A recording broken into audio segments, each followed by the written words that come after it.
विलास के ऊपर सवाल उठाते हैं, मैं उनको भी कहना चाहूंगा कि आपकी नाराजगी मेरी सराखों पर कोई दिक्कत नहीं।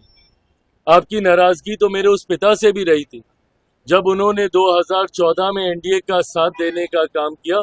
उस वक्त भी आप उनसे नाराज हुए थे, बिना इस बात को याद किए कि कैसे 2005 में उन्होंने अपनी पार्टी को समाप्त कर दिया, बिहार में मुस्लिम मुख्यमंत्री बने, इस बात की दावेदारी पेश करते हुए।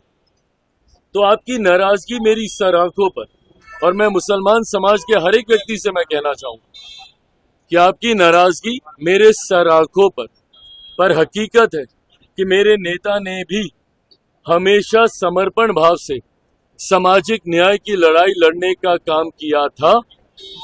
मेरी रगों में भी उन्हीं का खून है, उन्हीं के संस्कार हैं। मैं भी उनकी उस सोच को उतनी ही ईमानदारी से आगे लेकर चलने का काम करूंगा।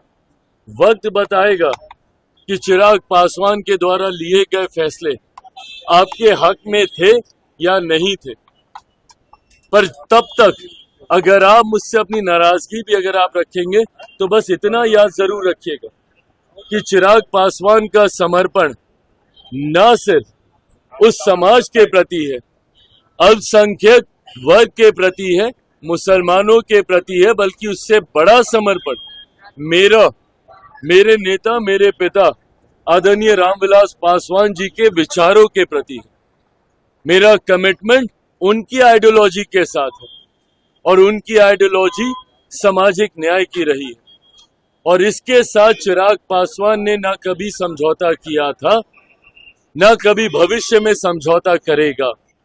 चिराग पासवान के द्वारा लिया गया हर फैसला, मेरी पार्टी के द्वारा लिया गया हर फैसला मेरे पिता के विचारों को मजबूत करने की सोच को प्राथमिकता देने की दिशा में लिया जाएगा।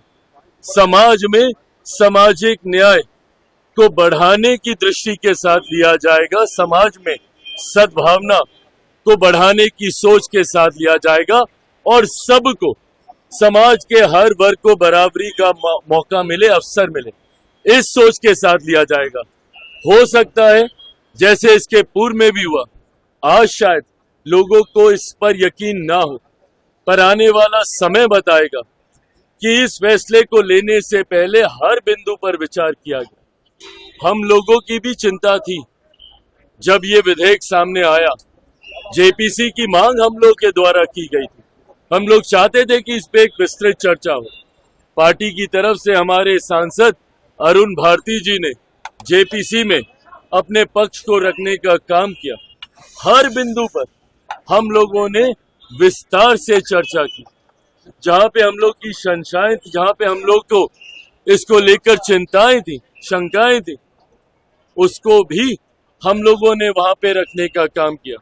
कई ऐसे सुझाव पार्टी के द्वारा दिए गए जिसको समिति ने स्वीकारने का काम किया, और इन तमाम बदलावों के बाद, इन तमाम सुझावों के बाद जिस नए स्वरूप में ये संशोधन विधेयक भारत की संसद में आया, इसके हर बिंदु पर अध्ययन करने के बाद ही लोक जनशक्ति पार्टी रामविलास ने इसका समर्थन करने का फैसला लिया है। मैं मानता हूं कि आने वाले समय में गरीब मुसलमानों के हित में ये विधेयक रहेगा, और समय इसको साबित भी करेगा।